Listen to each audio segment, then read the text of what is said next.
of energy joining us, especially our energy ministers and the leaders from various countries, the CEOs from Fortune 500 companies, and we look forward to your outlook, your approach, your strategies, your policies as we work towards shaping a more energy secure future for India and the world. That is where we would also like to welcome Honorable Yunus Ali Gwedi, the Minister of Energy and Natural Resources, Republic of Djibouti, Excellency Bruno Jean Richard Aitua, the Minister of Hydrocarbons, Republic of Congo, Excellency Dr. Muhyiddin Naeem, the Minister of Energy and Oil, Sudan, Excellency Mohammad Fazul Kabir Khan, Advisor to the Ministry of Power, Energy and Mineral Resources, Bangladesh.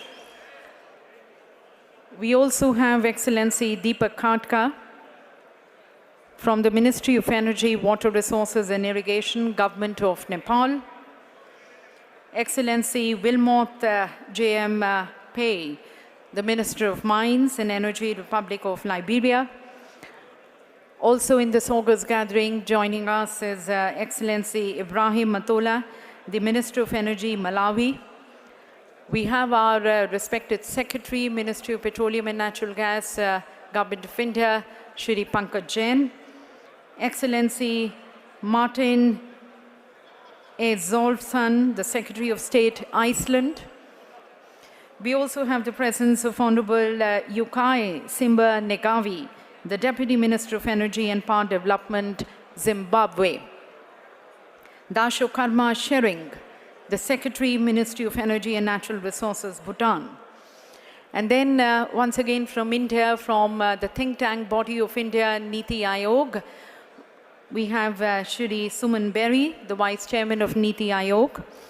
The Advisor Energy to Niti Aayog, Mr. Rajnath Ram. We're also going to be joined by our Secretary, Economic Relations, Ministry of External Affairs, Government of India, Mr. Damu Ravi. Mr. Tarun Kapoor, who's the Advisor to the Prime Minister, Government of India, also joins us shortly. And we have Mr. Jasim Al-Sharawi, the Secretary General of the International Energy Forum. Also joining Mr. Ronaldo Caiado, the Governor, State of Goiás, Brazil.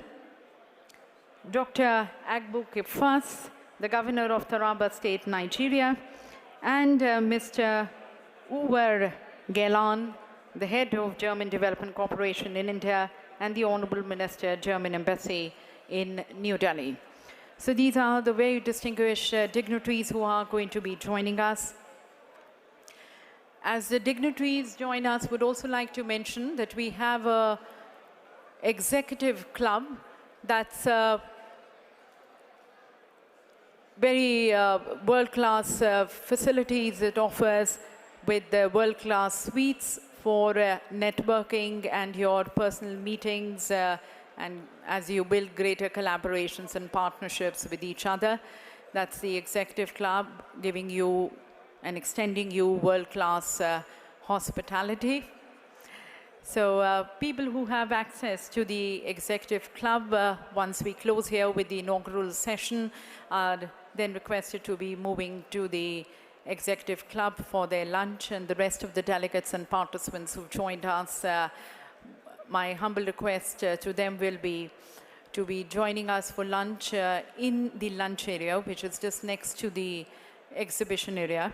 But as the lunch hours are from 12 to 2:30, so we have good 2.5 hours for lunch, and that is where you're requested to be kindly moving to the lunch area in shifts or in phases so that you can enjoy your lunch there, get a seat there, and enjoy, of course, our rich hospitality.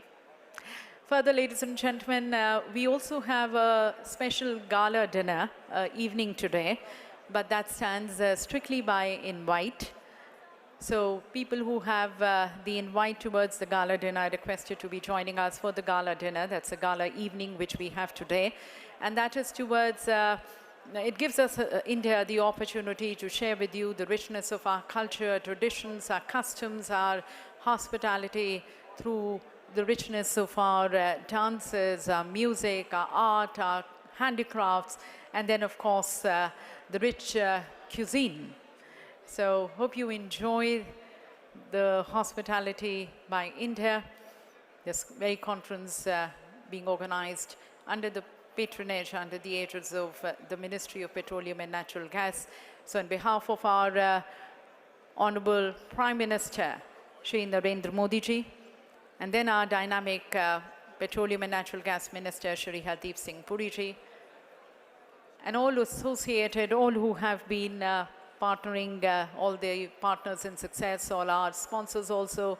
On behalf of all of them, I thank you all for joining us on behalf of FIPI, on behalf of DMG Events, to be joining us for the third edition of the India Energy Week 2025, as we start in a while from now.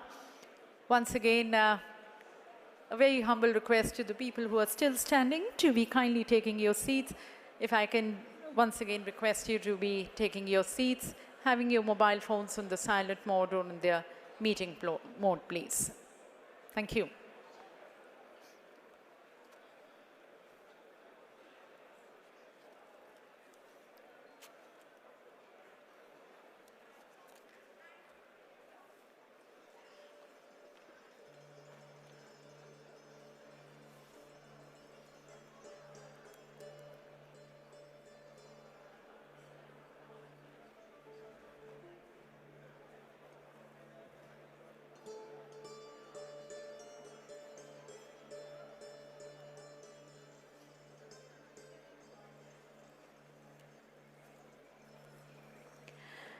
May I just once again request our representatives, if you can please guide the dignitaries to their respective seats. Just requesting you all to please leave the entrance area open.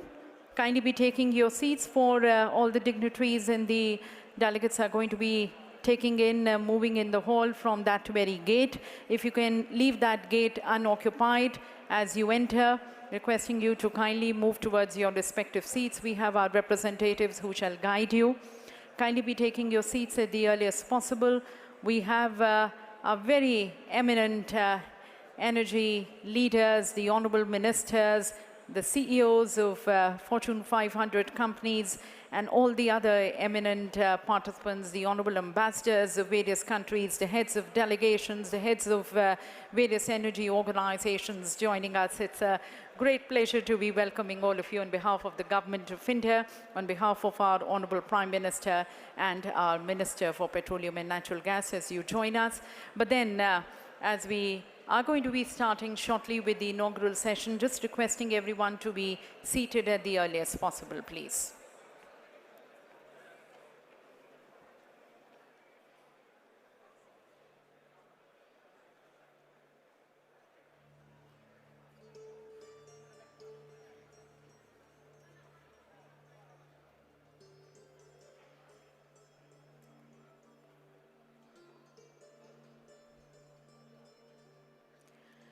The people who are seated at the back, and as you are entering the hall, may I just request people who are there in the aisle to be kindly moving to your respective seats, requesting you to kindly leave the aisles unoccupied so that the people at the back can move in and can find a place.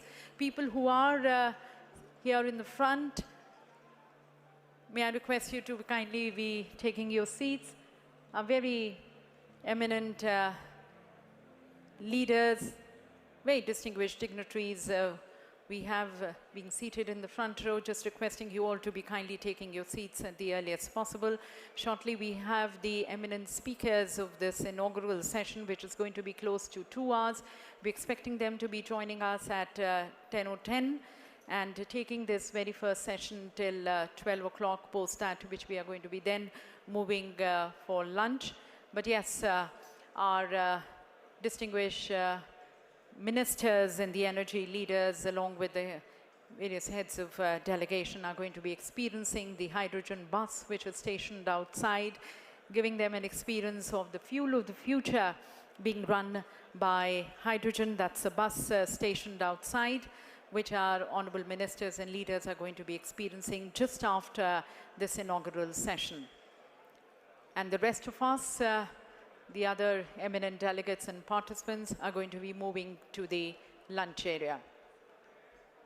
This, ladies and gentlemen, as we start the third edition, gets all the more bigger and larger as compared to the earlier two editions in terms of its size, in terms of the number of participants. 70,000 people who are going to be attending in these 4 days, and this stands as one of the largest, in fact, the second largest energy event of the world, as we are just about to kickstart with the inaugural session.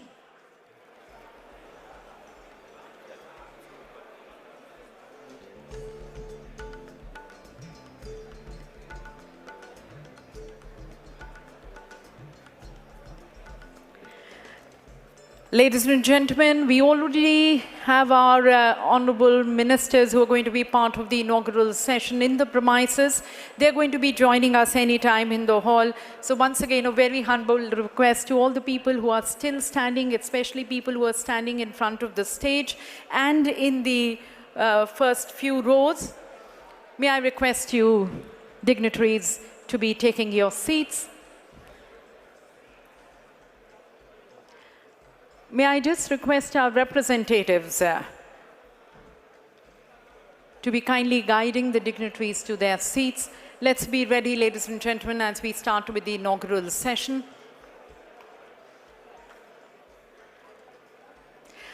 आप सभी का यहाँ पर स्वागत करते हुए मैं सभी से निवेदन करती हूँ कि आप जल्द से जल्द अपना स्थान ग्रहण करें और अपने मोबाइल फ़ोन्स को प्लीज़ साइलेंट मोड या मीटिंग मोड पर रखें।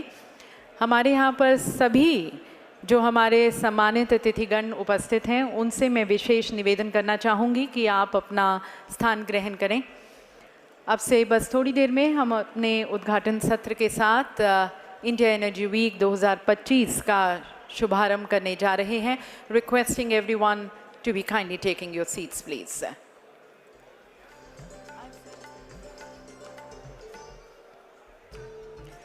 Ladies and gentlemen, once again apprising everyone, we already have the honorable ministers, the distinguished dignitaries of the inaugural session in the premises. They are going to be joining us shortly, but before that we just need to have the house in order. If I can request the people who are still standing to be taking your seats, please.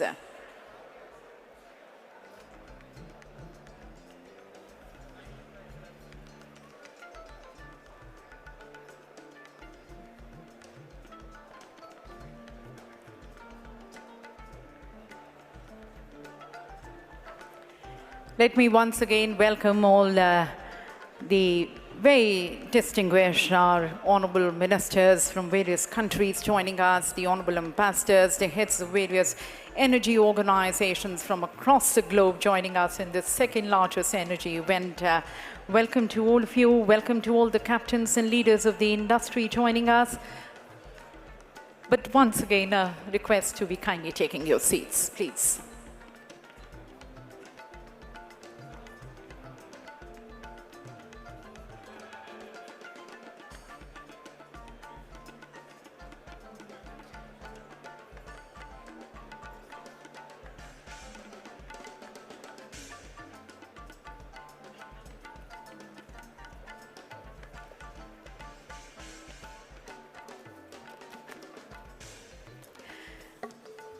So very happy and excited to be welcoming the energy leaders joining us.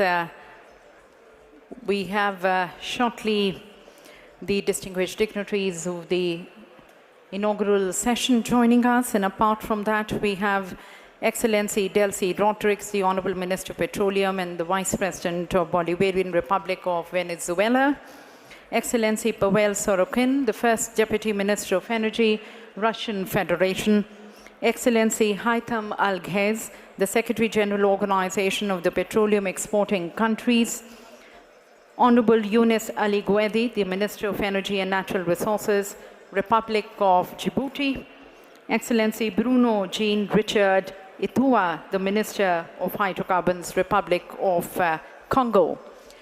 We also welcome Excellency Dr. Muhyiddin Naeem, the Honorable Minister of Energy and Oil, Sudan, Excellency Mohammad Fazul Kabir Khan, the Advisor to the Ministry of Power, Energy and Mineral Resources, Bangladesh. Stand excited to be welcoming in this August gathering Excellency Deepak Khadka from the Ministry of Energy, Water Resources and Irrigation, Government of Nepal. Excellency Wilmot J.M. Pai, the Minister of Mines and Energy, Republic of Liberia. Excellency Ibrahim Matola, the Minister of Energy, Malawi. Shri Pankaj Jain, our respected Secretary, Ministry of Petroleum and Natural Gas, Government of India. We have Excellency Martin Egzolfsson, the Secretary of State, Iceland. These are our very distinguished dignitaries and the honorable ministers and leaders, energy leaders joining us. Welcome to Honorable Yukai Simba Negavi, the Deputy Minister of Energy and Power Development, Zimbabwe. Dasho Karma Shering, the Secretary, Ministry of Energy and Natural Resources, Bhutan. And then from our think tank body, Niti Aayog, we have Shri Suman Berry, Vice Chairman, Niti Aayog, Mr. Rajnath Ram, the Advisor Energy to the Niti Aayog, Mr. Damu Ravi, Secretary, Economic Relations, Ministry of External Affairs, Government of India. We also have in this August gathering joining us Mr. Tarun Kapoor, the Advisor to the Prime Minister, Prime Minister Modi, and Mr. Jassim Al-Shirawi, Secretary General, International Energy Forum. Also joining us, Mr. Ronaldo Caiado, the Governor, State of Goiás, Brazil. Dr. Agbu Kefas, the Governor of Taraba State, Nigeria. And Mr. Uwar Gailan, the Head of German Development Cooperation in India and the Minister, German Embassy in New Delhi. These are our very distinguished dignitaries, the heads of the various energy ministries from across the globe, the heads of leading energy organizations, the policymakers joining us in this August gathering. Just once again, a very humble request to everyone to be kindly taking your seats. Once again, may I request our representatives to please be guiding the dignitaries at their respective seats, please.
So, ladies and gentlemen, we are going to be starting shortly with the inaugural session. And as I welcome you all once again, just request to the people who are still standing to be kindly taking your seats. We are just waiting for all of you to settle down.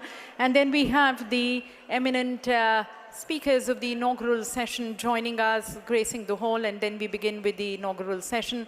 Meanwhile, people who are still moving in, if I can request you to kindly move in at a little faster pace, be at your respective seats. We have already seats marked for our distinguished dignitaries. Just mind your steps, ladies and gentlemen, as you take the seats in the front row.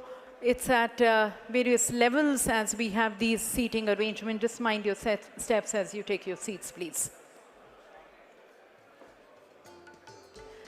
Can I just request our representatives who are standing, who are just around, to be please guiding the people, asking them to be taking their seats, please.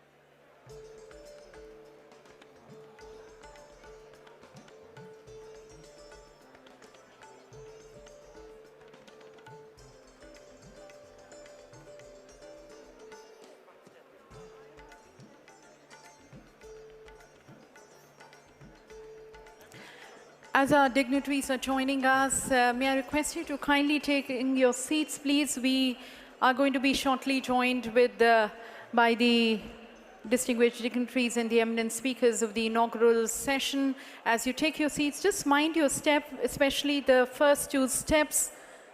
They are at different levels. Kindly just watch for these steps as you take your seats. Kindly be a little careful.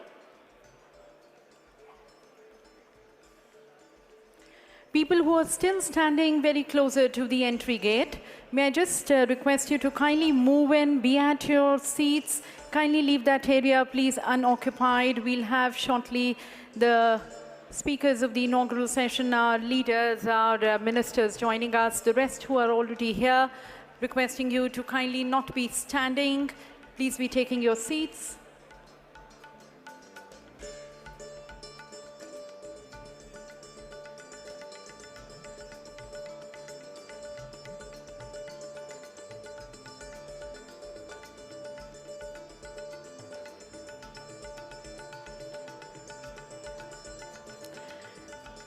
This is a four-day event which we start shortly with the inaugural session.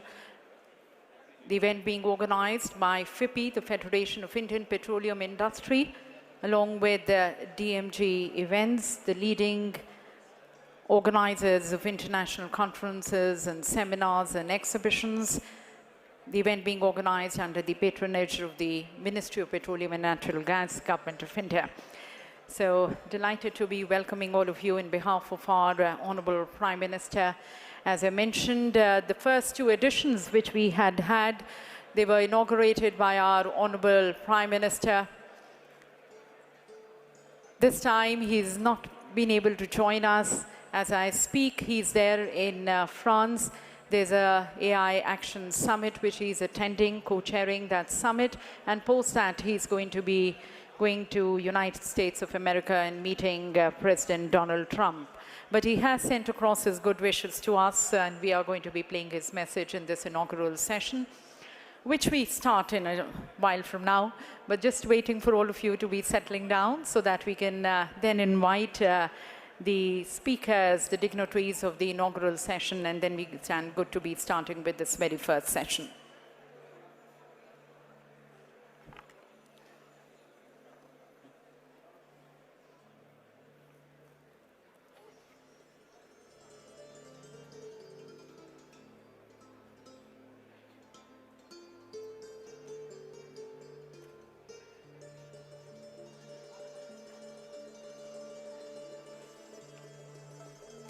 I would like to thank and welcome all our friends from the media who've joined us, thanking them also for their joining us. We have now, ladies and gentlemen, our very distinguished leaders, the energy leaders of the world, descending here on this stage, this platform, the third edition of the India Energy Week, which is all ready to solidify the very position of this India Energy Week as the pivotal meeting point for the global energy industry, with the honorable energy ministers from various countries across the globe.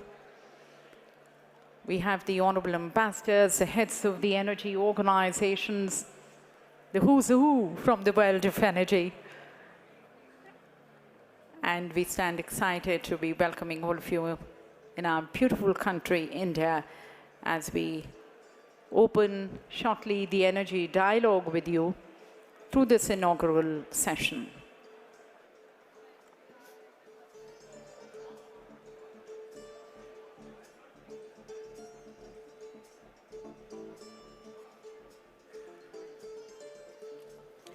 Ladies and gentlemen, let's warmly welcome, and in fact we can have a resounding applause as we have the distinguished dignitaries and the eminent speakers of the inaugural session joining us, led by our dynamic Minister of Petroleum and Natural Gas, Shri Hardeep Singh Puriji. Along with him, we have the energy leaders from Tanzania, Qatar, and United Kingdom. Please be taking your seats, ladies and gentlemen. Kindly be seated, please.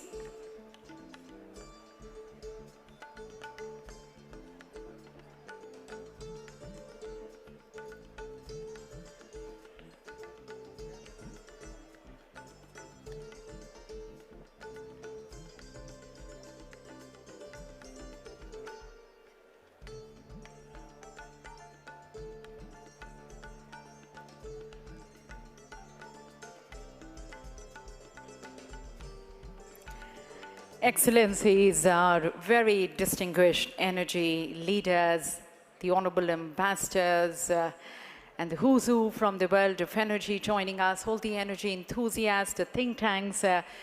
Ladies and gentlemen, it's a great pleasure to be welcoming all of you. And as we start with the inaugural session, may I request everyone to be taking your seats, please, especially our friends from the media. May I request you to be moving to your place so that we can start with the inaugural session. Thank you so very much.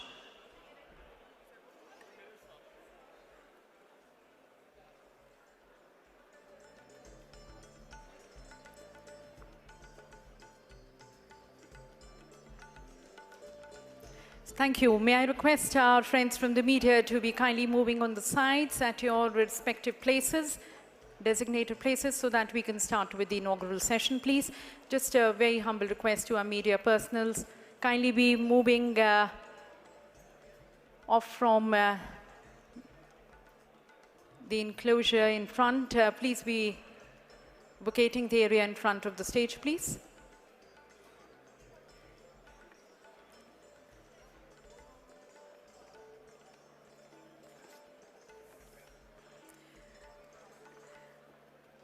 So, Excellencies, ladies and gentlemen, namaskar to everyone once again. Good morning. And it's such a pleasure and delight to be welcoming all of you in the second largest energy event of the world, which is happening in one of the leading and one of the largest energy markets of the world. Pleasure to be welcoming all of you in our incredibly beautiful country, India, and to the inaugural session of the India Energy Week 2025. And ladies and gentlemen, as we all understand and as we all agree, energy fuels progress, and progress powers nations. But as nations across the world today stand at a crossroad, balancing their progress with sustainability, India Energy Week 2025 emerges as a beacon of global collaboration. And at the heart of this global collaboration, ladies and gentlemen, lies the visionary leadership of a charismatic global leader, our Honorable Prime Minister Modi, whose words, whose thoughts, whose vision, whose leadership continues to motivate and inspire us and serve as our margdarshan. And I quote his words here: India Energy Week is not just India's event, but is a reflection of India with the world and India for the world, unquote.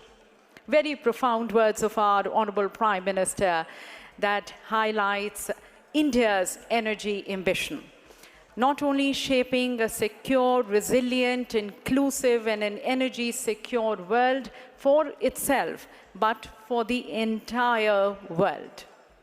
So energized by this, ladies and gentlemen, as we open the dialogue with the guiding vision of our Honorable Prime Minister with a video message from Honorable Prime Minister Modi.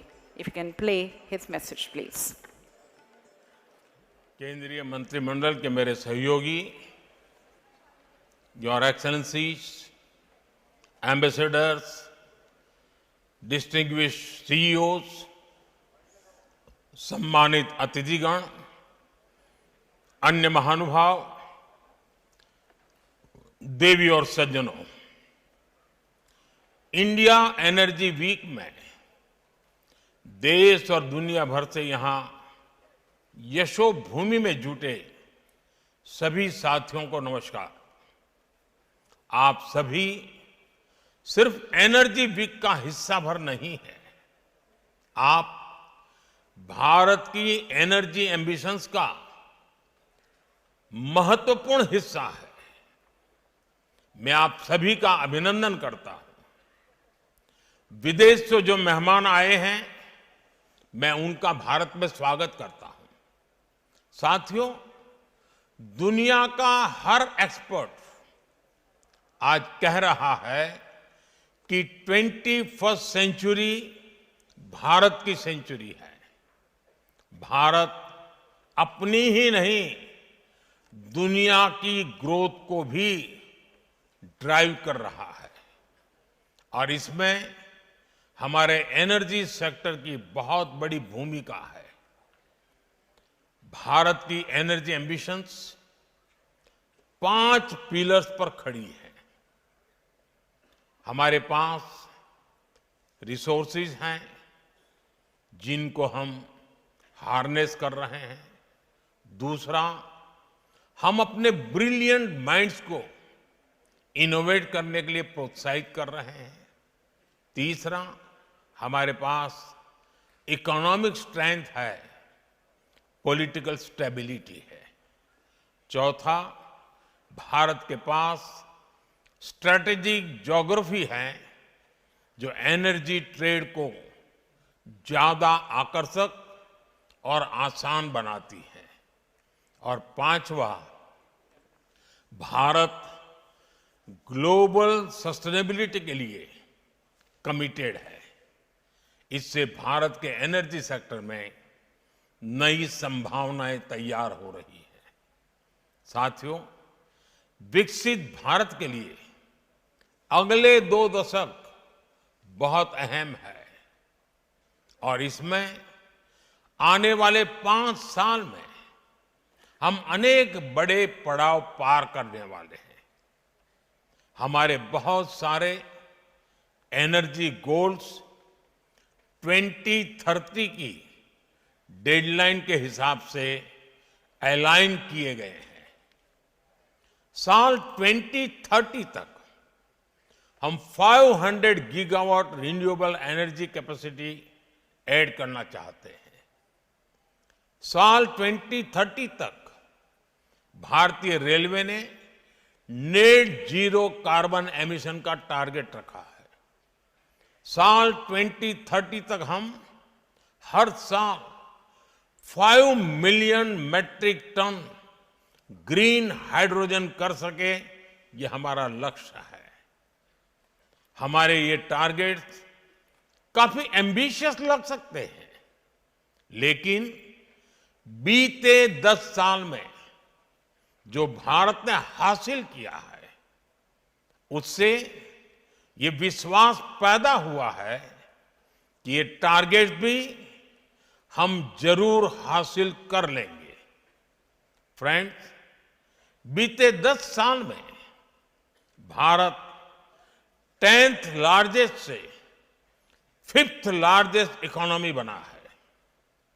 बीते 10 वर्षों में हमने अपनी solar energy generation capacity को 32 times बढ़ाया है।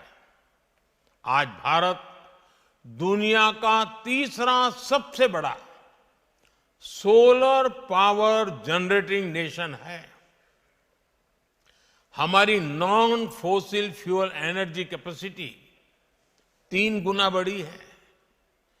Bharat G20 देशों में पेरिस समझौते के लक्ष्यों को पूरा करने वाला पहला देश है।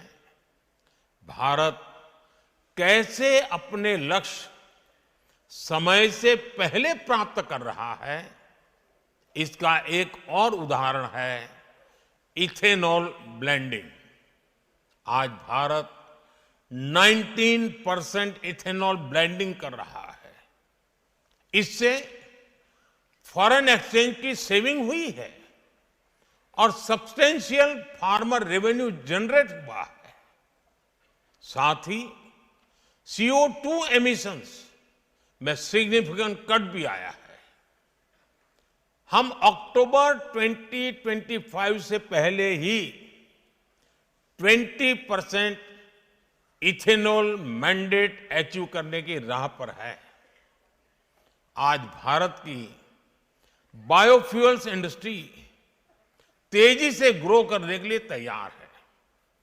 हमारे पास 500 मिलियन मैट्रिक टन्स का सस्टेनेबल फीडस्टॉक है। इंडिया की G20 प्रेसिडेंसी के दौरान ग्लोबल बायोफ्यूल्स अलायंस बना और लगातार एक्सपांड हो रहा है। इससे 28 नेशंस और 12 इंटरनेशनल ऑर्गेनाइजेशंस जुड़ चुके हैं। ये वेस्ट को वेल्थ में ट्रांसफॉर्म कर रहा है और सेंटर्स ऑफ एक्सेलेंस सेट कर रहा है। साथियों, भारत अपने हाइड्रोकार्बन रिसोर्सेज के पोटेंशियल को पूरी तरह से एक्सप्लोर करने के लिए निरंतर रिफॉर्म्स कर रहा है। बड़ी डिस्कवरीज और गैस इंफ्रास्ट्रक्चर के व्यापक विस्तार के कारण हमारा गैस सेक्टर एक्सपांड कर रहा है। इससे हमारे एनर्जी मिक्स में नेचुरल गैस का शेयर बढ़ा है। भारत अभी 4th लार्जेस्ट रिफाइनिंग हब है और हम अपनी कैपेसिटी 20% तक बढ़ाने में जुटे हैं। साथियों, हमारी जो सेडिमेंट्री बेसिन्स है, इसमें कई सारे हाइड्रोकार्बन रिसोर्सेज मौजूद है।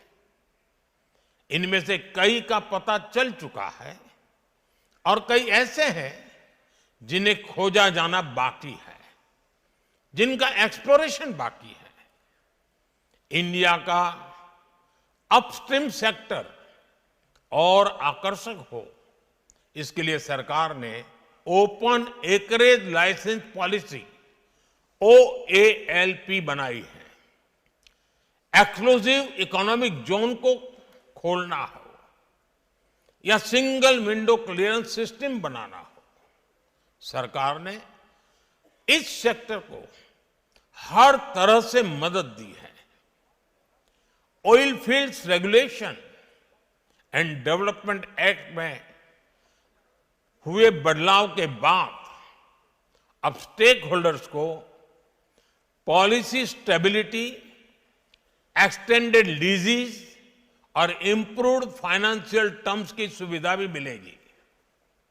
सरकार के इन रिफॉर्म्स के कारण समुद्री क्षेत्र में ऑयल और गैस रिसोर्सेज की खोज करने, इनका प्रोडक्शन बढ़ाने और स्ट्रेटेजिक पेट्रोलियम रिजर्व्स को मेंटेन करने का काम आसान होगा। साथियों, भारत में कई डिस्कवरीज और बढ़ते पाइपलाइन इंफ्रास्ट्रक्चर के कारण नेचुरल गैस की सप्लाई बढ़ रही है और इसी कारण आने वाले समय में नेचुरल गैस का उपयोग भी बढ़ने वाला है।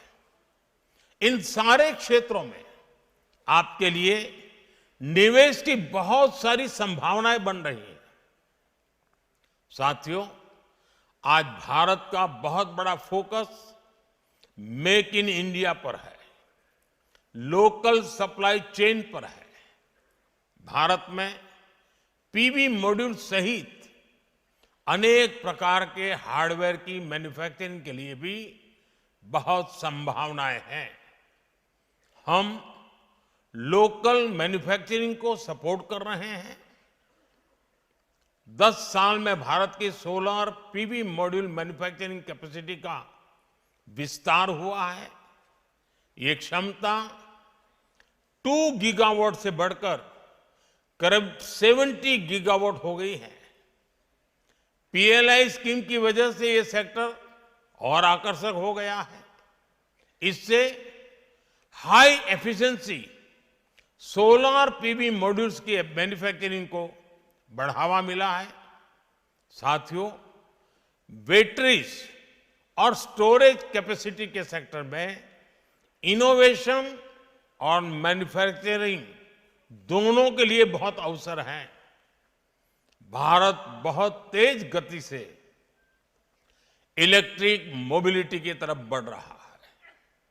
इतने बड़े देश की डिमांड पूरा करने के लिए बैटरीज और स्टोरेज कैपेसिटी के क्षेत्र में हमें बहुत तेजी से काम करना है। इसलिए इस वर्ष के बजट में भी हमने ग्रीन एनर्जी को सपोर्ट करने की संबंधित अनेक घोषणाएं की है। सरकार ने ईवी और मोबाइल फोन बैटरी की मैन्युफैक्चरिंग से जुड़ी कई चीजों को बेसिक कस्टम ड्यूटी से बाहर किया है। Cobalt powder, lithium ion battery waste, lead, zinc ऐसे अनेक क्रिटिकल मिनरल से ड्यूटी हटा दी गई है। नेशनल क्रिटिकल मिनरल्स मिशन भी भारत में एक सशक्त सप्लाई चेन के निर्माण में बड़ी भूमिका निभाएगा। नॉन लिथियम बैटरी इकोसिस्टम को प्रमोट करने की दिशा में भी हम आगे बढ़ रहे हैं। इस वर्ष के बजट में हमने न्यूक्लियर एनर्जी सेक्टर को भी ओपन कर दिया है। एनर्जी में हो रहा हर इन्वेस्टमेंट नौजवानों के लिए नई जॉब्स क्रिएट कर रहा है, ग्रीन जॉब्स के अवसर बना रहा है। साथियों, भारत के एनर्जी सेक्टर को मजबूती देने के लिए हम इसे जनता की पावर से लैस कर रहे हैं। हमने देश के सामान्य परिवारों और किसानों को ऊर्जा दाता बनाया है। बीते साल हमने पीएम सूर्यघर मुफ्त बिजली योजना शुरू की। इस योजना का स्कोप सिर्फ एनर्जी प्रोडक्शन तक ही सीमित नहीं है। इसमें सोलर सेक्टर्स में नई स्किल्स बन रही है, नया सर्विस इकोसिस्टम बन रहा है और आपके लिए निवेश की संभावनाएं भी बढ़ रही है। साथियों, भारत ऐसे एनर्जी सॉल्यूशंस देने के लिए कमिटेड है जो हमारी ग्रोथ को एनर्जाइज करें और हमारे नेचर को भी एनरिच करें। मुझे विश्वास है इस एनर्जी वीक से भी इस दिशा में कुछ ठोस रास्ते निकलेंगे। मुझे उम्मीद है कि आप सभी भारत में बन रही हर संभावना को एक्सप्लोर करेंगे। आप सभी को बहुत बहुत शुभकामनाएं। धन्यवाद। Ladies and gentlemen, that's a message from our Yashasvi Prime Minister, wherein he highlighted various milestones which India has been able to achieve, the reforms which India is introducing, the targets and the ambitions which it has set for itself, and opening the market to the domestic as well as the global investors, and that is where he highlighted many advantage India, making India one of the largest energy markets of the world where the opportunity lies. So thanking Honorable Prime Minister for guiding us and sharing his vision with us. And now, ladies and gentlemen, we present you a short film on our very dynamic oil and gas sector, from deep sea explorations and discoveries to now more greener fuels, to biofuels, to renewables, to EVs, to the Ujjwala Yojana, which the Prime Minister also mentioned, the transformations which we are bringing as we work towards a more cleaner, greener, and a self-reliant energy future. We present you a short film towards that.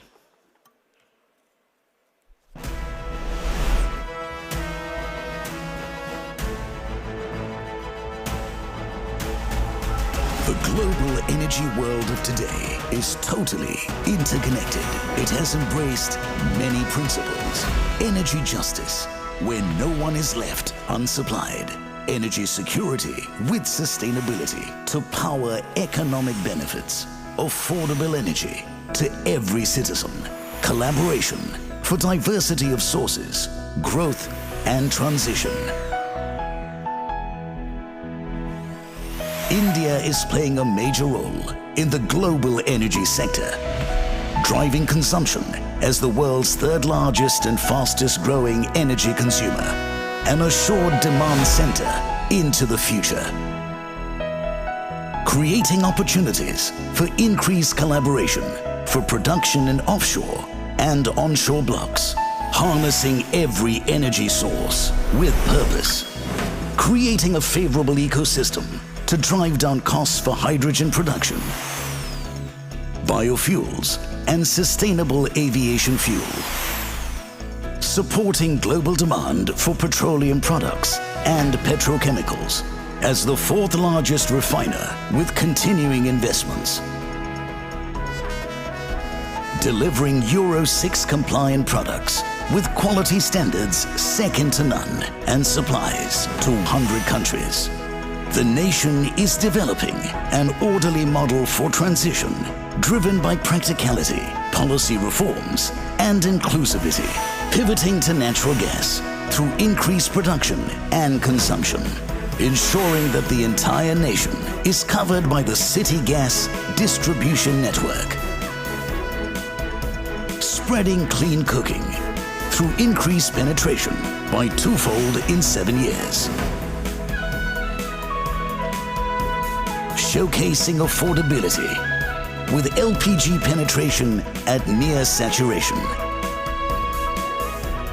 India's powering a biofuels revolution in the world and expanding capacities at an unprecedented rate. The nation has become the world's third largest producer of ethanol. Farmers are benefiting directly, decarbonizing aviation through sustainable aviation fuel, accelerating the future with compressed biogas, also called biomethane, with commissioning of 550 metric tons per day under Satat, and providing anchor demand through CBG, CGD's synchronization scheme. A test bed for innovation, bringing in new technologies with production from alternate sources. Corn, sugarcane molasses and press mud, rice straw and bamboo, a first in the world. More advanced frontier technologies, the world's first refinery based on refinery off gases to produce 3G ethanol. India is rising to global commitments. It is the world's fourth largest renewable energy capacity holder. Solar and wind power are being tapped actively. More than 46% of the country's total installed capacity is renewable energy available at some of the lowest rates in the world. Ensuring availability even at the last mile through decentralized energy solutions that don't rely on centralized power grids. PM Surya Ghar Yojana and PM Kusum Yojana. Lighting up homes through Ujala. Connecting industries through natural gas virtual pipelines, thus transforming remote areas. A clear impetus on AI for all, integrating AI in various upstream and downstream operations. India's global initiatives are uniting nations, driving action. Formation of the International Solar Alliance, Global Biofuels Alliance, India's G20 initiative, supported by a young, talented and skilled workforce. India is moving forward to help meet the energy demand of the world. The nation is thinking ahead, embracing collaboration inward and outward, ensuring availability wherever needed and access for all. To power a sustainable tomorrow for generations to come.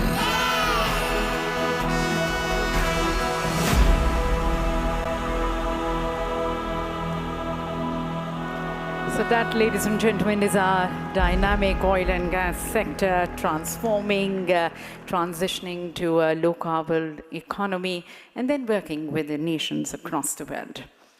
And as we now seek to be led by the leaders, the distinguished dignitaries and eminent speakers of the inaugural session, please join me as I invite them to please grace the dais. First, our dynamic host minister, ladies and gentlemen, our Honorable Minister for Petroleum and Natural Gas, Government of India, Shri Hardeep Singh Puri ji, the former permanent representative of India to the United Nations, joining us as our eminent speaker of this session. I now invite Excellency Dr. Doto Mashaka Biteko, the Honorable Deputy Prime Minister and the Minister of Energy, Government of Tanzania.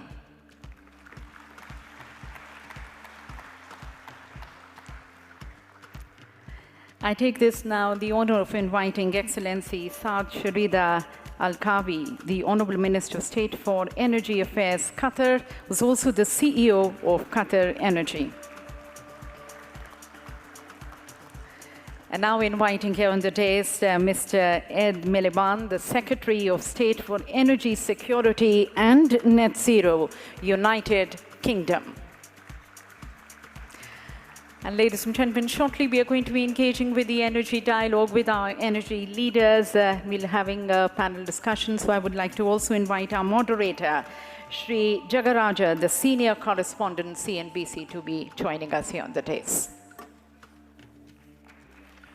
May I request our Honourable Minister to be seated on the second seat, and then the Deputy Prime Minister Tanzania, followed by Qatar and United Kingdom, and our moderator to be taking a seat on the first seat. Yeah. You will keep us in check? Of course. Now, ladies and gentlemen, before we have this panel discussion, would like to request our Honourable Minister for Petroleum and Natural Gas, who under the leadership of our Honourable Prime Minister is driving India's energy transition and decarbonization pathway while balancing our ecology with the economy, and then positioning India as a key player in the global energy landscape. I would like to request our Honourable Minister, Shri Hardeep Singh Puri ji, for his introductory remarks. Excellencies, distinguished delegates, captains of industry, students, entrepreneurs, and friends from the media.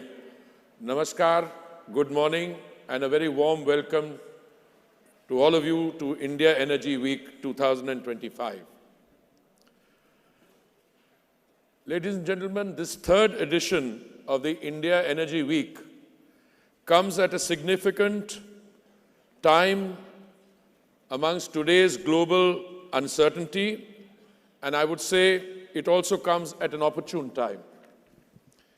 I don't think anyone here would disagree with me when I say that the last few years, encapsulated in the whirlwind events of 2024, have left the global energy order in transition. These include major geopolitical shifts. It is in this context that I believe that the India Energy Week provides a unique platform for all of us in the industry to reflect and introspect, to catch up with each other, not just formally as business-to-business transactions are undertaken, but also informally for policymakers and stakeholders to understand what other nations are thinking of and what we can do together. We have here a representation that captures both the urgency of the moment and the excitement of the unfolding India story.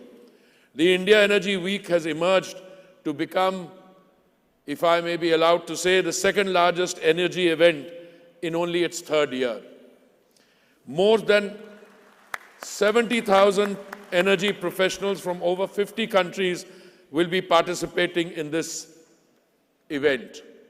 I'm pleased that the event will see participation from more than 20 energy and other ministers, including their deputies, from important stakeholders such as Qatar, UK, Russia, Brazil, Tanzania, and Venezuela, to name only a few. Equally, the private sector and the global advisory and regulatory architecture are well represented.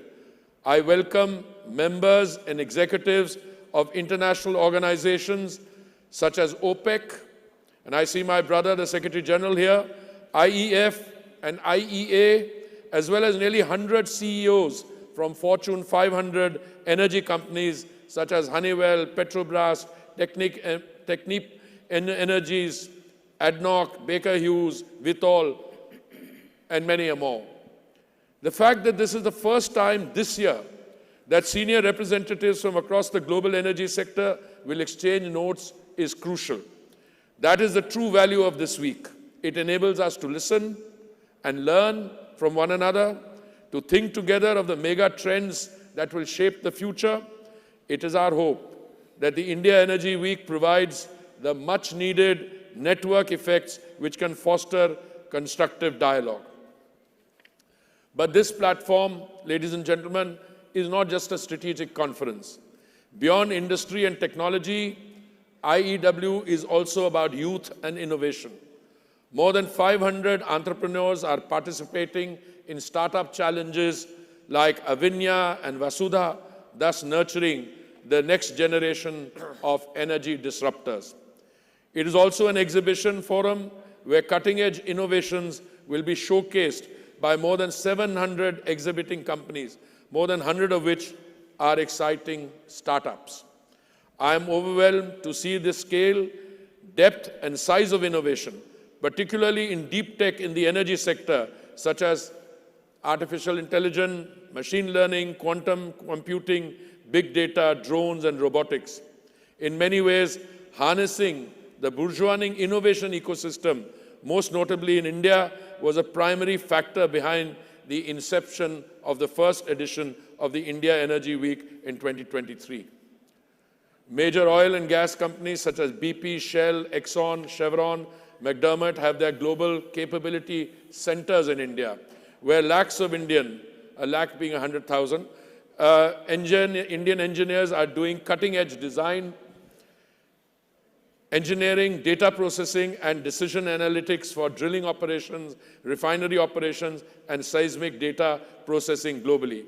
The aim was and remains to establish India as the epicenter for new age technologies in this sector. In the past two editions, we witnessed notable innovations such as crude oil tank sludge cleaning, industrial biotechnology applications in upstream and downstream, eco-friendly batteries, remotely operated underwater vehicles, and new electrolyzer technologies light up the event. Capturing the benefit of these innovations is not just necessary for the imminent transition, but also to protect our national interests.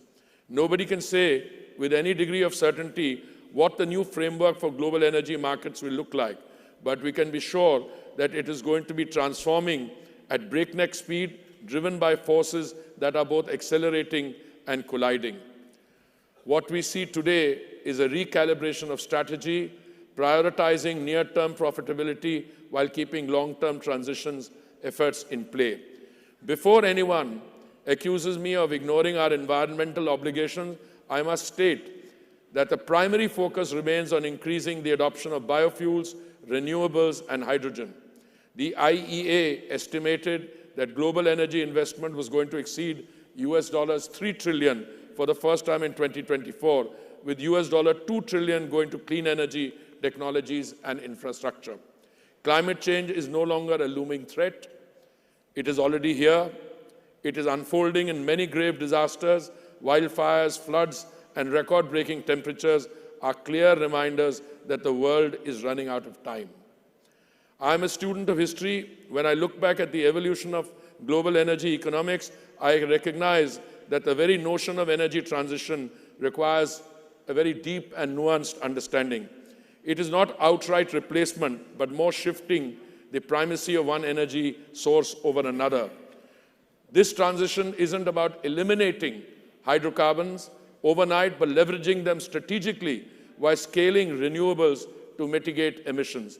For too long, we have framed energy transition as a linear journey, from fossil fuels to renewables, from past to future, from problems to solution. But what if this logic is not feasible?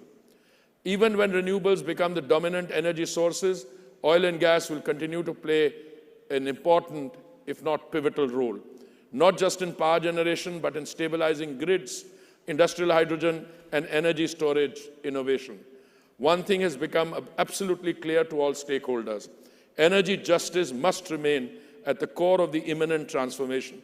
A fragmented transition risks deepening inequality, leaving billions without reliable energy, while wealthier nations surge ahead. If the transition is not just, it will not succeed, because the political economy will not allow it. There are three forces, in my view, that will play a pivotal role in shaping the energy landscape in the coming years. Artificial intelligence and clean cooking are emerging as major energy demand drivers, each shaping the future of economies and societies. AI is one of the largest energy consumers, with data center demand rising 18 to 20% annually by 2030. India's AI-driven digital economy, projected to reach $400 billion by 2030, presents both a challenge and an opportunity. The real question is not how we will meet this surge in demand, but how we will do so without destabilizing grids or derailing climate commitments. Renewables alone won't be enough. AI-driven demand requires round-the-clock reliability, meaning natural gas, coal with carbon abatement, and next-generation nuclear will remain essential. But the potential benefits are immense. AI itself will enhance fossil fuel efficiency, reshaping the energy equation where intelligence, not just resources, dictates energy security. The next great leap will come from dismantling the idea of centralized energy in the form of AI-driven grids that predict demand before it happens. On the other hand, expanding clean cooking gas access requires a multi-fuel strategy, scaling traditional LPG, augmenting bio-CNG, accelerating electrification, and challenging investments into areas such as integration, decentralized renewables like wind power and microgrids to support electric and induction cooking. The challenge is not technology, but scaling access equitably. India has achieved 100% clean cooking access through the Pradhan Mantri Ujjwala Yojana, city gas expansion, and solar cooking pilots, proving that policy-driven solutions can transform lives. The answer to energy transition lies in strategic investments across hydrocarbons and renewables. The future lies in smart capital reallocation, for instance, deploying wind and solar where intermittency is manageable, biofuels where liquid fuel demand persists, and gas where firm power is essential. That is how we assure both affordability and decarbonization. India presents a compelling and diversified investment landscape. 7.6 billion tons of discovered upstream resources, 500 million tons of biofuel foods feedstock, and rising energy demand. At the same time, it is scaling renewables, targeting 5 million metric tons of hydrogen by 2030, US $96 billion in hydrogen investments, and a gas share increase from 6 to 15% alongside a US $30 billion in refining and petrochemical expansion. Third, resilient supply chains for an orderly transition. Supply disruptions, whether in lithium for storage, nickel for EVs, or semiconductors for AI-driven grids, must not create winners and losers in the transition. Without intervention, the growing gap in energy technology access could leave developing economies locked out of the transition. Governments and industries must act decisively to prevent disorderly shifts. Policy cannot remain while the world accelerates. Governments must craft frameworks that incentivize bold innovation, de-risk essential investment, and ensure commitments beyond the short term. Success will be measured, I submit, not by how fast the wealthiest decarbonize, but how inclusively the world transforms.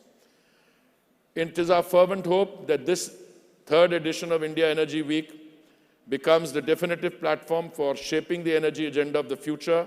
This is where transformative partnerships will hopefully take place and take shape, where game-changing technologies are unveiled and the future of energy is written. I urge the 6,000 delegates present here to engage meaningfully in the strategic conference sessions planned for the next 4 days and help chart a roadmap to stabilize energy markets and strengthen international cooperation. Thank you very much.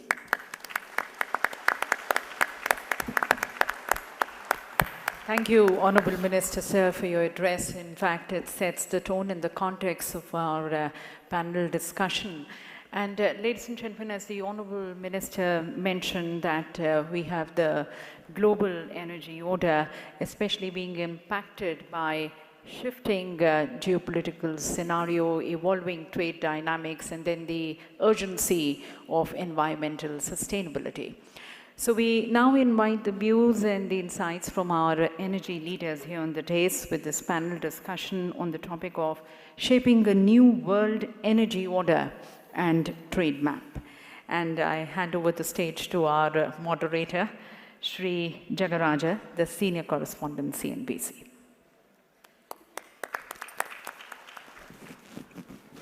Thank you very much for that kind introduction, Vimy. And let me start by opening up this panel discussion by thanking Minister Puri for very eloquently enumerating the challenges, but also the opportunities that are inherent in the global energy landscape today.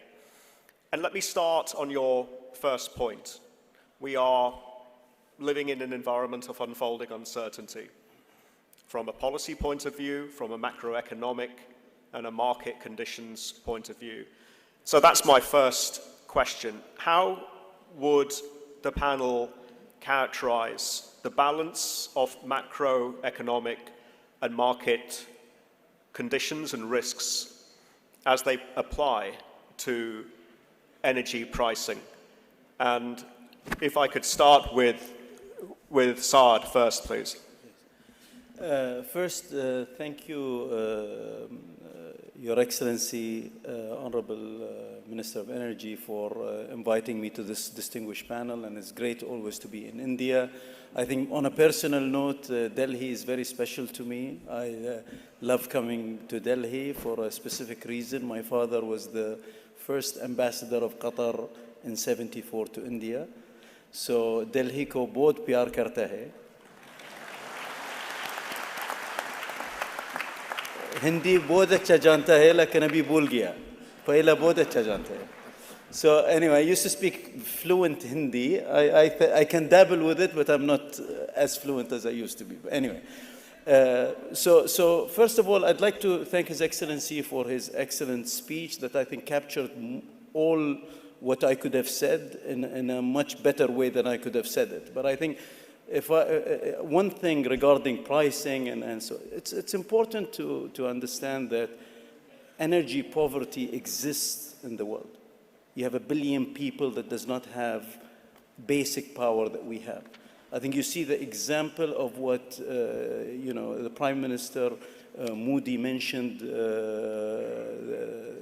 earlier, and I think I applaud him and his government and the Honorable Minister to the plan that has been put in place by India. And I think it's an example of how you need to balance between the requirement of the nation, ensuring that you can have some renewables, you can have gas that is sustainable, and you need a base load for any country for the intermittence. And you see the methanol, you see all the elements. You need everything, including solar, wind, to cater for the demand that's needed in the future. I think the cancel culture of saying, I don't want this or that, some people were really pushing for it, and I think it depends on where you are and what your environment is.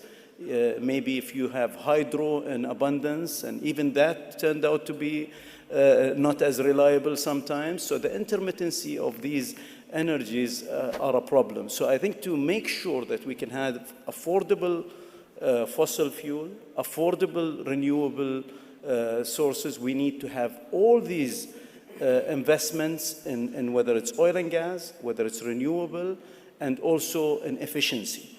And the example of what was done in India, where you have villages that were promised to have electricity, you have 100% villages, as I understand, that are connected by electricity in India, which is a magnificent, undertaking, and to have that. And also the ambition of going to 500 gigawatts by 2030, okay, and having the mix that you have. So I think India is a very good example of what needs to be done in most countries. Every country has its specifics that it has to cater for. But if we don't invest in LNG, for instance, I'll give you an example. LNG today in Europe has spiked up to $15, $16. If you see what Qatar is doing, we are increasing our production of LNG from 77 to 160 million tons globally. To 142 in Qatar, and we have a project in the US that will take it to 160 that will start end of this year, early next year. So this production is going to start next year and incrementally increase in the next few years. If Qatar did not invest in this and take a decision for more than $100 billion of investment about 6 years ago, when people were saying we shouldn't be doing LNG and we should have all green and all renewables, imagine what would happen when you don't have that supply coming on the market. Okay, these spikes that you're seeing going to 16 could go to 25 and 30. So I think we are all supporting it. And this is just an example of LNG, for instance. But you look at the crude oil and others. The petrochemical sector, renewable cannot make plastics. It can give you energy. But you need refineries, and you need oil products, and you need to actually manufacture the carpets that we're walking on, the suits we're wearing. All of it has some form of oil and gas. So I think we need to be reasonable. There is absolutely no doubt the environmental issues that we're faced with need to be catered for. So if you look at what we're doing in Qatar, for instance, the LNG plants that we're building, we have the largest CO2 sequestration site in the MENA region. We're actually injecting 2.5 million tons today. We started in 2015 when nobody even knew CO2 sequestration, or most people didn't talk about it. We're going to go up to about 11 million tons of LNG. All our ships are powered by LNG. We're using the best equipment with the least emission possible. Qatar today, although we're the largest LNG producer, or second largest LNG producer now in the world, 10% of our power, about 10 years ago, we had no solar power. In Qatar, 10% of our power is from solar. Mid this year, we're going to inaugurate another 2 plants. We'll have about 15% from solar. By 2030, 30% of the power in Qatar will be from solar. So we're doing our part to also make sure that we are doing our best on the environment. And I think we all collectively need to be fair to make sure that there is ample supply of resources to make it affordable and reliable and available to all countries around the world for their growth and economic growth. And also we need to make sure that we're doing enough on the renewable and on the efficiency side to have a good balance. But cancel culture is wrong, and I think people are discovering that that will not cut it. And clearly all options need to be on the table, Saad, which is another way of framing what you said. And I would say that we got a sobering reminder of that during the Ukraine crisis and Germany's experience of pulling the plug, no pun intended, on nuclear with the benefit of the hindsight prematurely. Can I get on to the controversial and a rather topical question now? How has a second Trump administration, in your opinion, as policymakers, shaken up the global energy landscape? And Minister Puri, if I can start with you. Well, thank you for asking me that question. I've been a student of foreign and security policy. I served 39 years in the Indian Foreign Service. My last term was as India's permanent representative to the United Nations in New York. I had the great privilege of knowing President Trump when he was not the president, but I had the privilege of living in the World Trump Tower, and he used to visit us every year, have a annual get-together with the residents of the World Trump Tower. I was minister in waiting when he came here on the first official visit.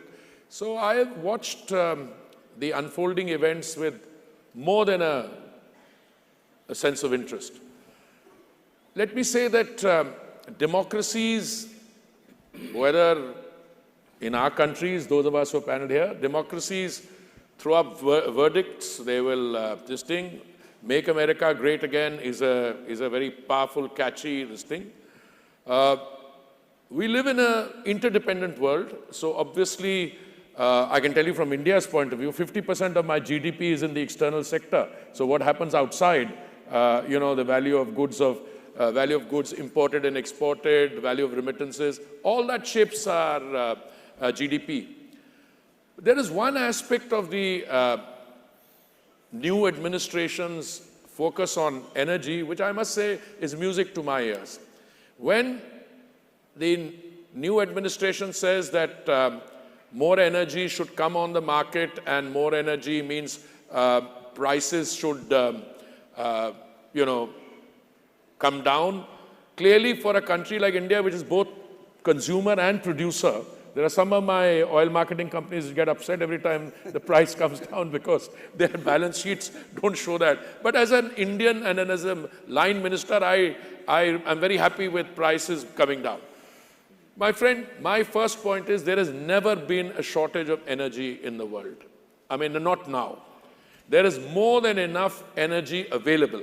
What we are discussing here is this making available that energy.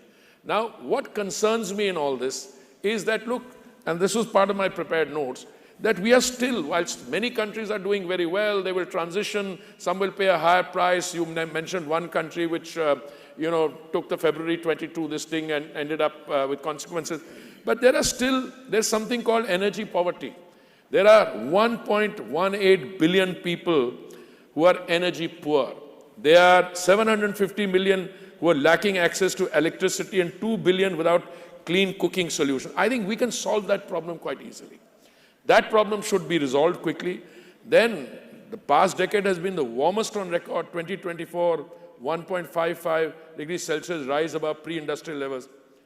How do you manage to do this and at the same time make sure that energy is available in abundant supply? Now, where I come from, and this is a deeply held conviction in my case, there is more and more energy coming on the global markets. I mean, it's coming from the Western Hemisphere to begin with.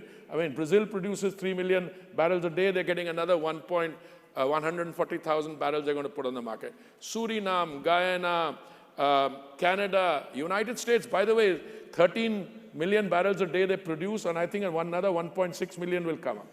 And just on that, Minister, if I can just intervene quickly, Prime Minister Modi ji is going to be meeting President Trump he's in this Paris week. today, and then he will be proceeding to Washington for that.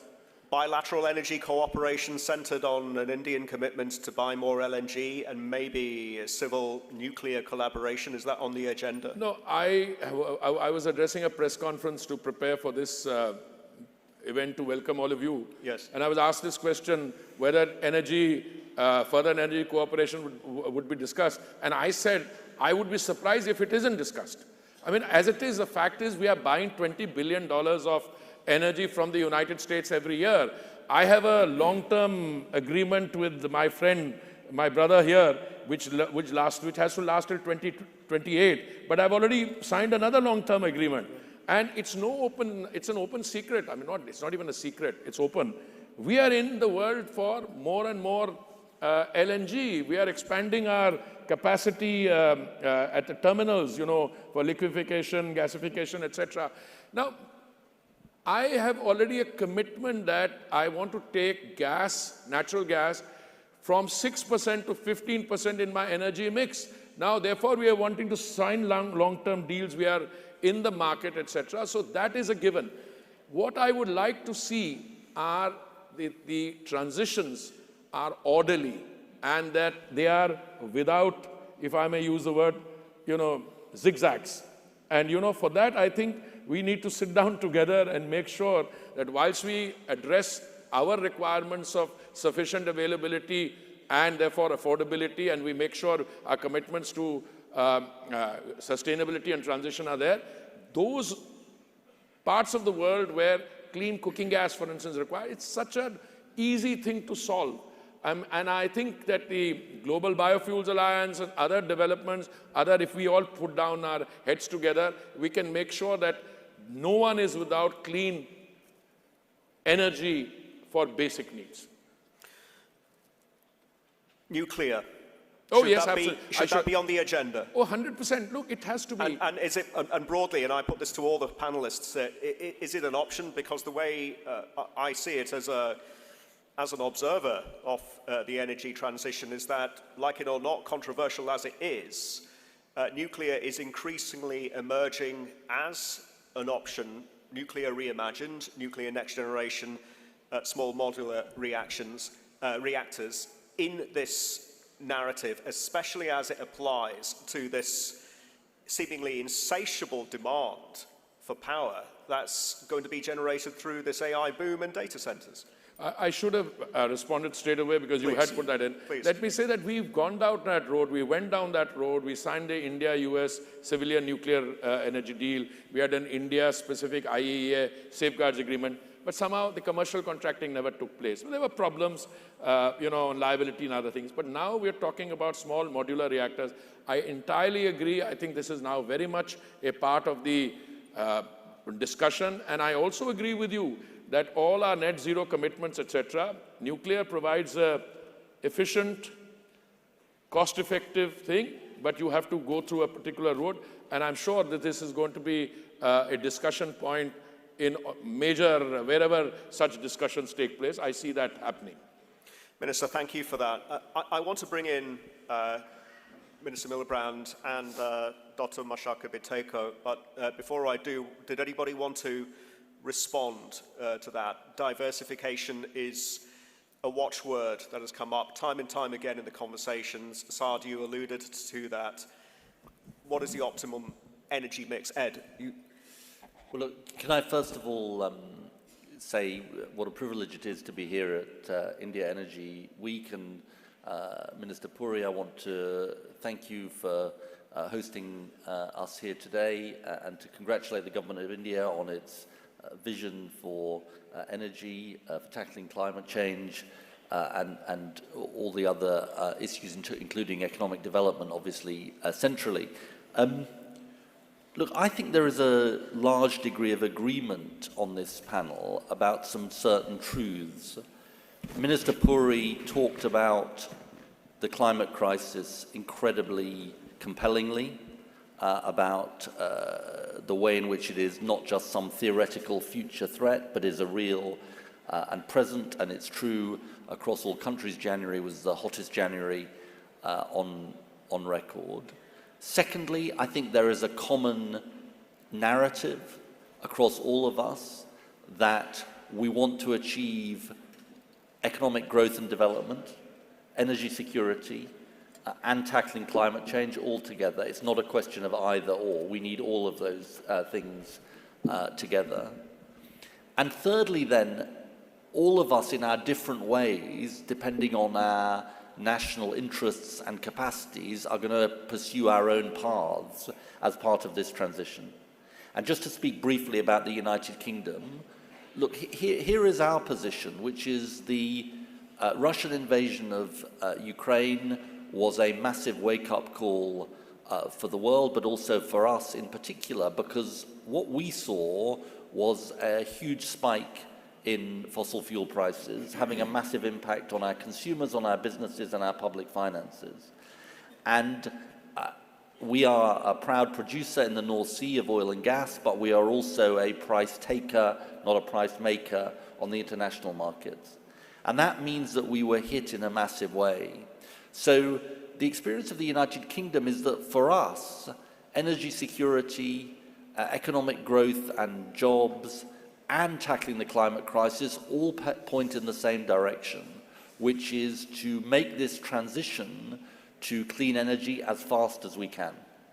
And to answer your question, nuclear must be part of the mix, renewables must be part of the mix. Given the scale of demand for electricity our countries are going to face in the coming years, we need all of these technologies as part of this clean energy transition. And as my friend from Qatar rightly says, oil and gas will obviously play a role underpinning this transition. So I actually think that there is a large degree of unity across us on these questions. And I think we're going to shape our own pathways depending on the particular circumstances we have as a country. It seems that there's no disagreement as to how to get there, but the method of how to get there, and the method of enforcement, policy framework, regulation, and the rubber really seems to be hitting the road at the moment. Is it incentives? Is it subsidies? Is it taxes? And Saad, Qatar and European Union are clashing on this very issue. And arguably it's an issue in the UK as well. So how do we square that circle? And what then is the optimum policy framework? Please. I think what was mentioned by all of us is exactly the same. I mean, we all know there is a problem. We all know there is, from an environmental point of view, we all know that we need to have all energy sources. I mean, to me, you talked about nuclear.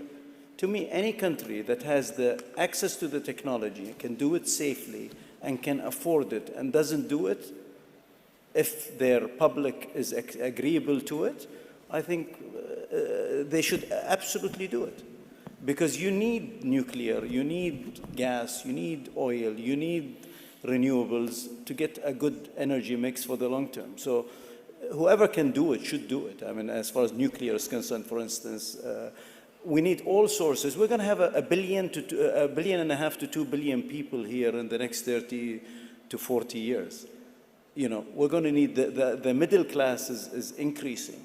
We need more power. We need more. I mean, data centers alone, people are talking about huge, power requirements that only 2 years ago were not even on the map of anybody or on the plans for anybody. So I think you need all energy mix. Every country is different. When you talk about Norway having almost 90% hydro, it's different than India, okay, and their situation with the population and the energy mix they can have. Qatar is different than, everybody's different. I don't want to, just very quickly. Please. 67 million people go to the petrol or the dispensing station every day in India to fill up on different forms of energy. So I asked myself a question, and we have an excellent biofuels program where we've achieved nearly 20% biofuel. I asked my colleagues, my secretary in the ministry and others, today the biofuels program is doing very well because the viability, the price is okay. It's not much higher than the petrol. So somebody has a conscience, we'll go for more biofuel when we have that E100.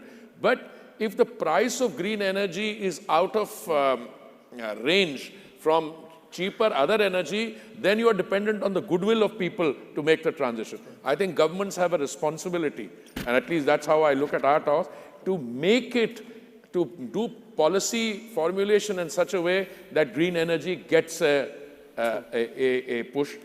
It can come in different ways. Incentivization, it comes in government tax and other bring. It comes through, like we have a PLI scheme for electrolyzer subsidy to make electro move to green hydrogen. So it's a mix of both. If I may just add to your point, beautiful point, but I think I would like to just add to that. If we keep supporting gas producers, oil producers around the world, to develop more and do it responsibly. There are ways to do it responsibly and ways irresponsibly. Most companies now have ESG requirements that they put in. You can do sequestration, you can do a lot of things. But for this equation to work, or this system to work, you need affordable energy, as His Excellency mentioned. These spikes that you see are increased tremendously if you have lack of supply.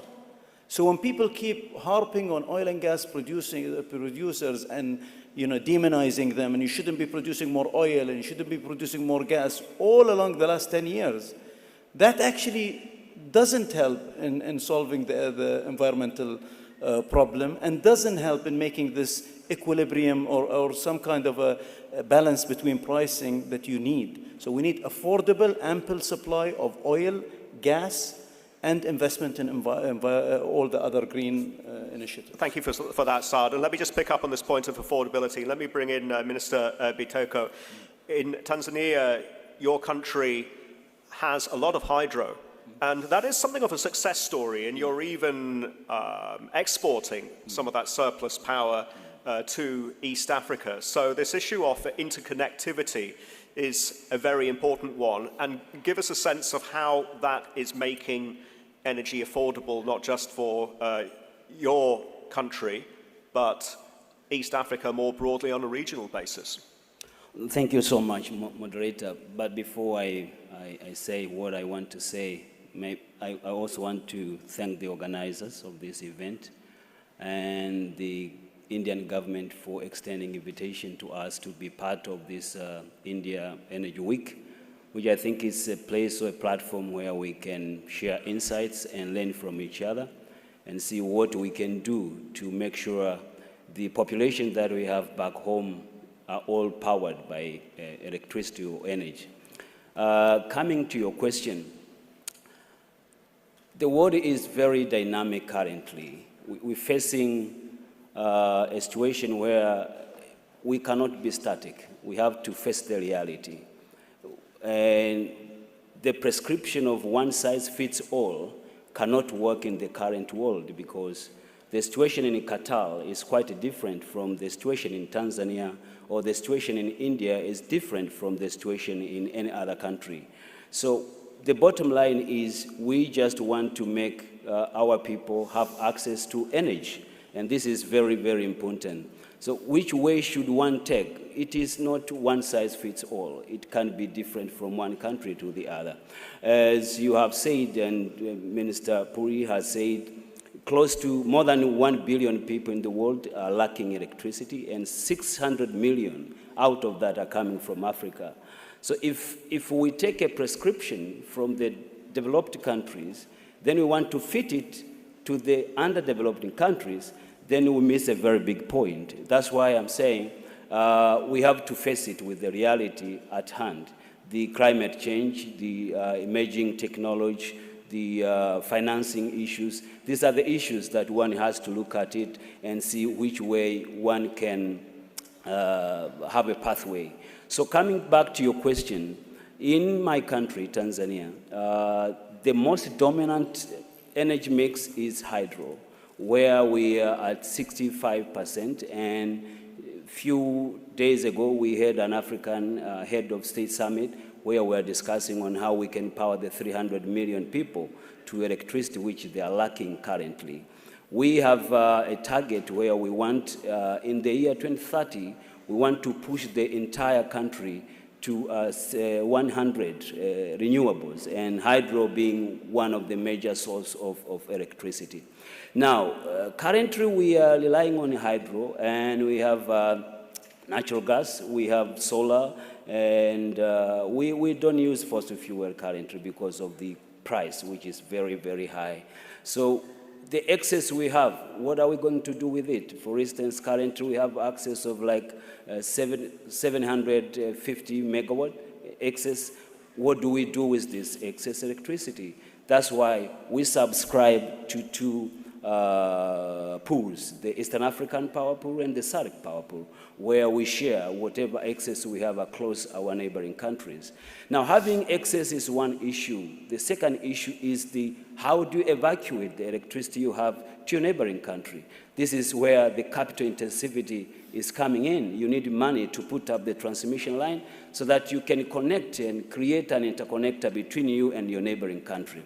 Currently, we are putting up an infrastructure where we want to connect ourselves with Zambia, but we have already connected ourselves with our neighbor Kenya, Rwanda, and Burundi, and Uganda, which also is underway. So we are sharing electricity. When one has a problem with electricity supply, one can get from the neighboring country. Now, what do we need to do? And I want to indicate this in this panel. For instance, we have abundance of resource, especially on the coal. We have also the uranium, which also is one of the sources for electricity. But how do you get the finances? Because there is this narrative that this is a no-go zone source of energy. So no one is interested to finance this, and this has now become a problem. The issue here is how do we manage emission? Whenever we do any activity, the emission management should be a key question to every one of us. And this is what we really say, bringing electricity to 300 million people in the next 5 years in Africa, it really requires a lot of investment, which we think, for instance, in Tanzania, we need close to $12 billion within 5 years to make sure the energy access which we have currently goes to 100%. So the interconnectors are very important, and we are busy working for that. And at least in our pools, the Eastern Africa Power Pools and the SADC Power Pools, as I have said, they are all in agreement that we have to create a space for us to make sure interconnectors are available. And what we pray to the international community... Can I just ask you... let me finish one. Please, I'm finishing this one. What we pray to the international community, we really need just energy transition. And we need carbon space, because Africa actually is... The emission volume that is coming from Africa is very small. But the way it is treated is like we are pro rata, we are equal, then we have to be treated equally, which I think it can't be fair, and the just energy transition cannot appear. Thank you so much. Getting back to the point of all options need to be on the table, are there red lines, though, here? And you mentioned, Minister, that your country is struggling to find financing to develop and invest in coal projects. Should coal even be on the table, since it is the most polluting fossil fuel? And Minister Puri, can I ask you for that and India's experience? Well, I wouldn't want to provide any rescue. There is a global narrative on this, you should be moving away from all that. And I think the ability that you can move away will depend on how you're positioned. Now, for instance, it's very easy for me to do 20% biofuels blending, very easy for me to talk about solar, etc. But the fact of the matter is some of the coal will be there still. And somebody tried to grill me the other day, oh no, we are dependent on coal. I said, no, you're missing the point. My electricity power, 17% is only 17%. But I have to find a way of transiting through that. I have to find a way of going out of it. Some countries are a little more vulnerable than others. But I would show understanding and then encourage all of us, including ourselves, to transition from that to cleaner and cleaner and cleaner. I mean, there was a time when we used to have these discussions, 3.5 years ago. I used to be told that gas is not entirely a clean this thing.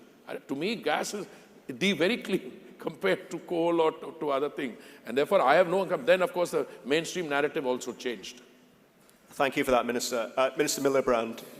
I mean, look, it seems to me that it's all about making the economics work. If you take the UK experience, we were massively reliant on coal for a very, very long time, and we shut down our last coal-fired power station last autumn.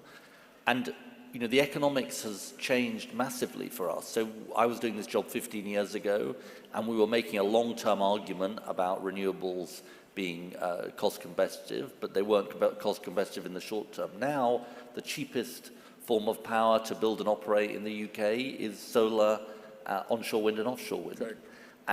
And for our colleague from Tanzania, I think, you know, part of the responsibility of developed countries, of the multilateral development banks and others, is to make the economics work, make the economics of this transition work. Personally, I think the transition is only going in one direction. This is an unstoppable transition because of climate reasons. And the truth is that oil and gas will play an important bridging role, but if we exploit all of our fossil fuel reserves, we should just be honest, we're going to have temperatures not of 1.5 degrees, not of 2 degrees, but of 3 degrees, 4 degrees. And this is just a scientific reality that we have to face up to. And so it is about making, this only works, this transition, if we make the economics work as well as making the long-term climate imperative work. I'm always looking for agreement in converging space. I completely agree. You have to make the economics work. And therefore, I think what we need to ensure is that what we are doing by way of transition is attractive also. Attractive means it's viable. I mean, if you take an ideologically doctrinaire position, which is what happened in this discussion right at the point, oh, this is bad, no more of this, no investment went in there. So the prices, by the way, if prices are high, that also accelerates the transition. But I think as responsible governments, we should ensure that the economic viability also factors into this. And therefore, at the end of the day, whilst everything will be there, you must lean and come in on the side of the cleaner energy. And I believe that is happening. And I also believe, I agree with it, the transition journey is very clear. If somebody had told me 5 years ago, but we will need natural gas, lots of it. My shut power plants will open up. My other economic activity will open up. Also, all the other newer energy, green hydrogen, by the way, the Honorable Prime Minister talked about a 5 million metric tons target of green hydrogen by 2030. I frankly think that is a target which we will do much better than that, because green hydrogen is suddenly shooting up. People realize tenders are being floated, bidders are coming in, and therefore I'm very optimistic on the transition. Sorry, Sir, just before I come to you, I'm very conscious of the time and I don't want to overrun, and I can't see any clock here, so can I just check with the organisers? 5 minutes, thank you very much. Can I make an uncharacteristic comment Please. about coal? Please. I think there's a difference. What we're saying here is you need to look at a country that actually has the resource and has coal, and the difference between that and a country that's importing coal. There's a big difference. And the growth rate in that country. So if I would put India and China, for instance, as huge countries, okay, together more than half of the world or half of the world, and they have ample resources of their own coal, and then we tell them as,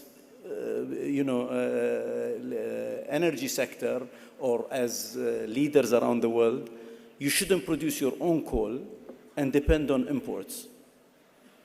I think you need to utilize the coal that you have, do it responsibly, see if there are ways to mitigate that. But if the growth rate and the ambition of His Honorable the Prime Minister is going to stay intact, I think there is no way to do it if you say I cancel coal. I could be completely wrong, but a transition to that and doing it slowly and making sure that people who have their own resources can also utilize their resources and come down and what, I'll tell you something we are doing for coal as Qatar. We're building the largest blue ammonia plant in the world.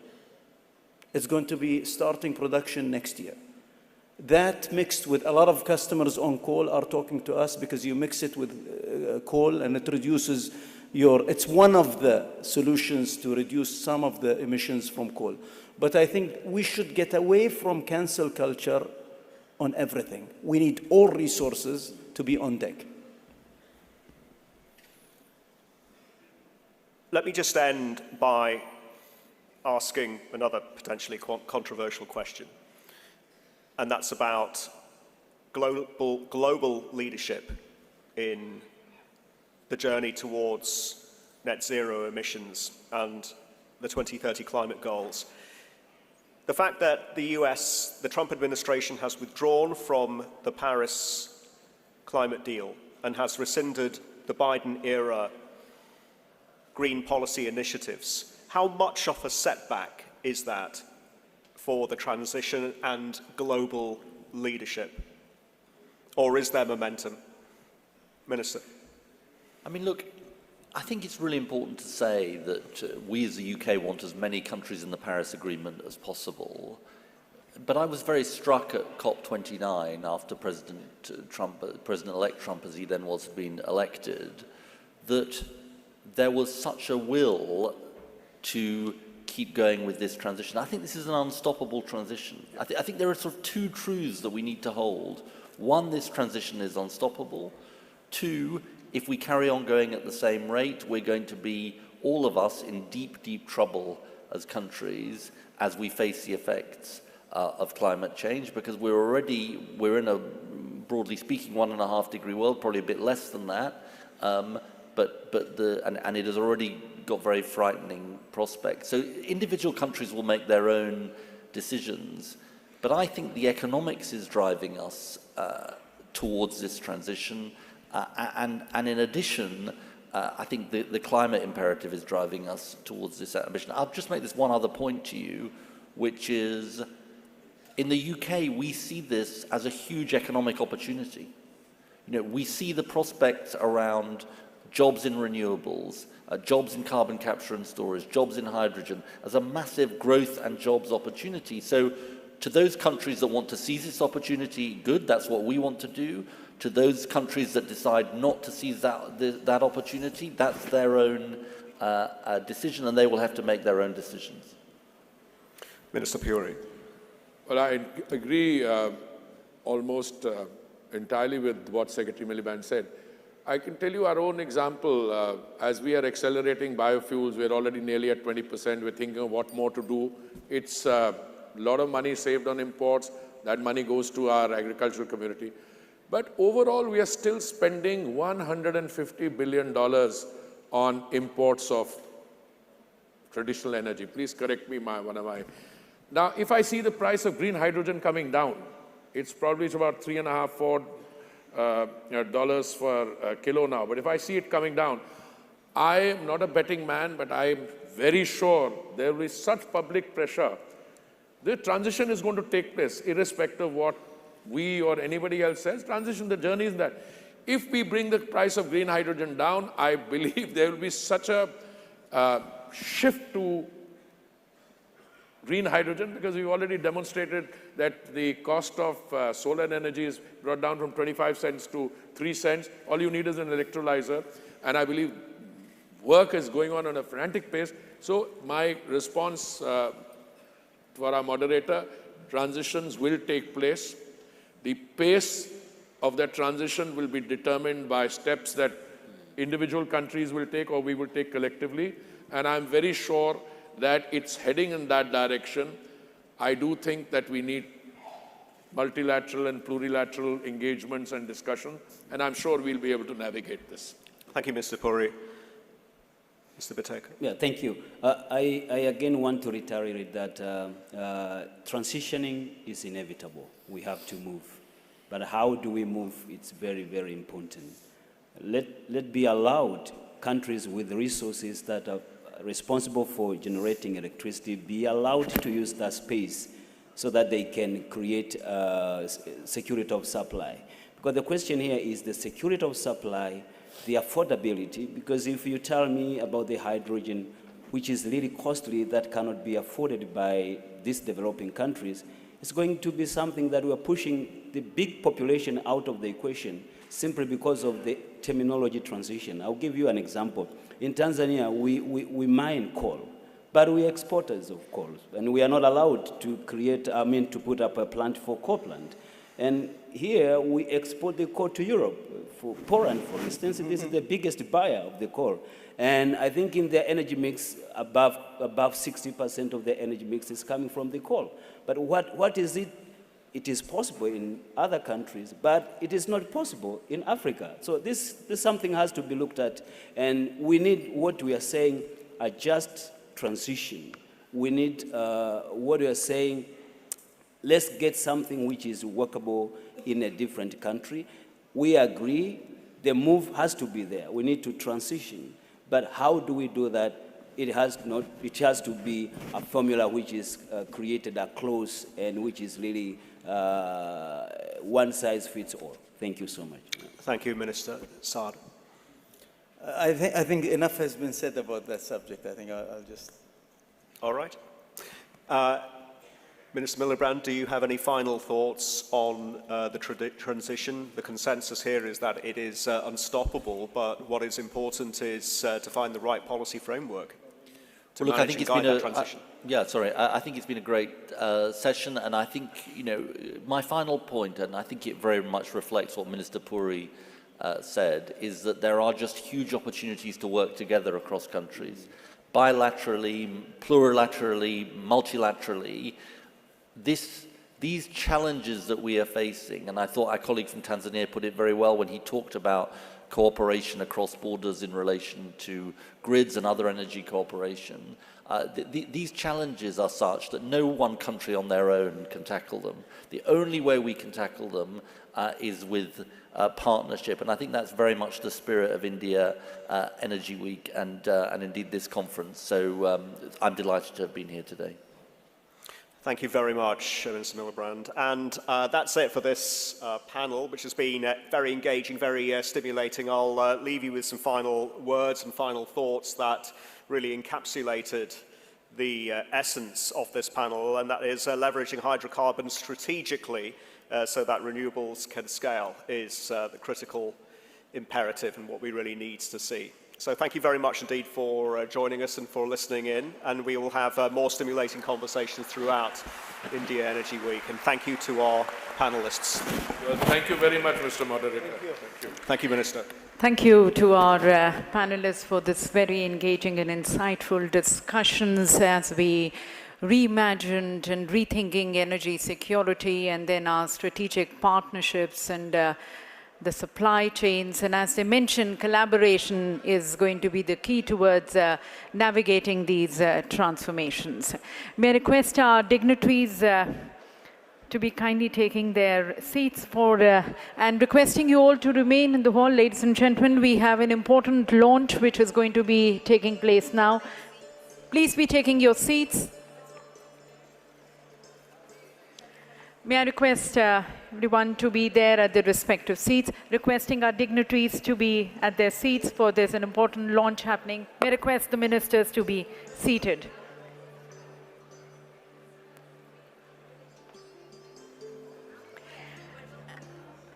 Ladies and gentlemen, there's an important launch which we are going to be now witnessing.